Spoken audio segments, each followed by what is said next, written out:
लखनऊ में UP BJP की बैठक हुई। इस बैठक में क्या हुआ, किन मसलों पर चर्चा हुई, इस पर बीजेपी के नेता सीधे तौर पर कुछ नहीं कहते, लेकिन बैठकों को बीजेपी के मिशन 22 की तैयारी के तौर पर देखा जा रहा है।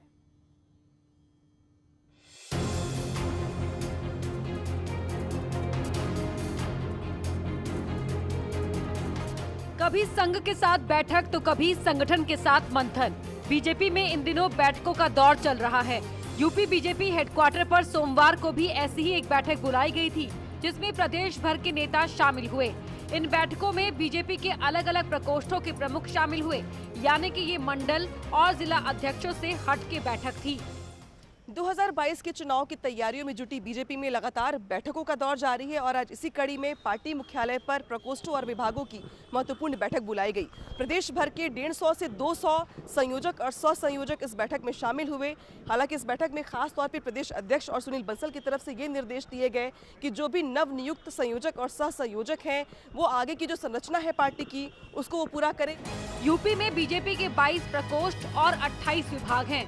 इनके अलग अलग संयोजक और सह संयोजक हैं। लखनऊ में जो बैठक हुई उसमें इन्हीं लोगों को बुलाया गया था। सूत्रों की माने तो बैठक में सभी को आदेश दिया गया कि जिला स्तर पर संगठन की संरचना को और मजबूत करे, ताकि 22 के चुनाव में बीजेपी हर घर तक पहुंच सके। इसकी जी हाँ, प्रकोष्ठ और आपके विभाग 22 प्रकोष्ठ है हमारे यहाँ और 28 विभाग है भारतीय जनता पार्टी उत्तर प्रदेश में। इनके संयोजक सह संयोजक नियुक्त किए गए। अब निचले स्तर पर जो रचना है संयोजक और सह संयोजकों की जिला स्तर और मंडल स्तर पर, वो 15 अगस्त तक ये पूर्ण करेंगे।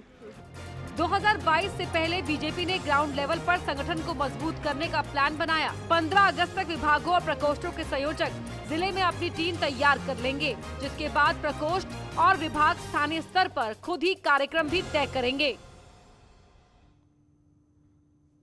उत्तराखंड के मुख्यमंत्री पुष्कर धामी ने सावन के पहले सोमवार को आज अपने सरकारी बंगले में प्रवेश कर लिया।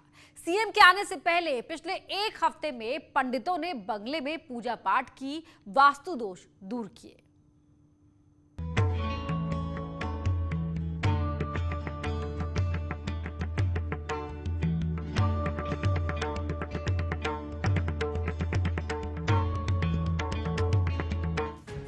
तमाम कयासों को दरकिनार करते हुए मुख्यमंत्री पुष्कर धामी सोमवार को अपने सरकारी बंगले में शिफ्ट हो गए।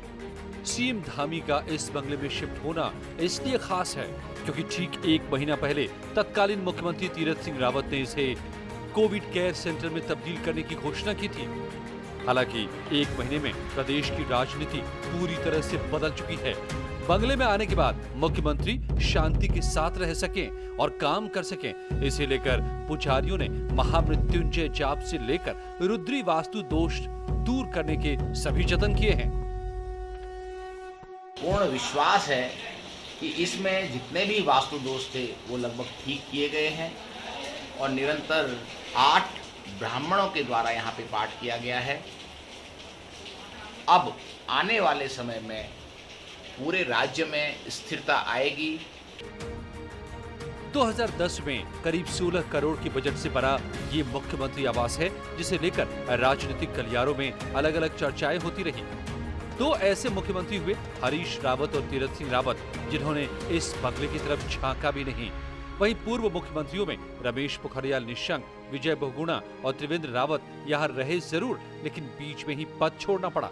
मुख्यमंत्री धामी का कहना है कि सरकारी आवास होते हुए भी यहाँ न रहना लॉजिकल नहीं होता।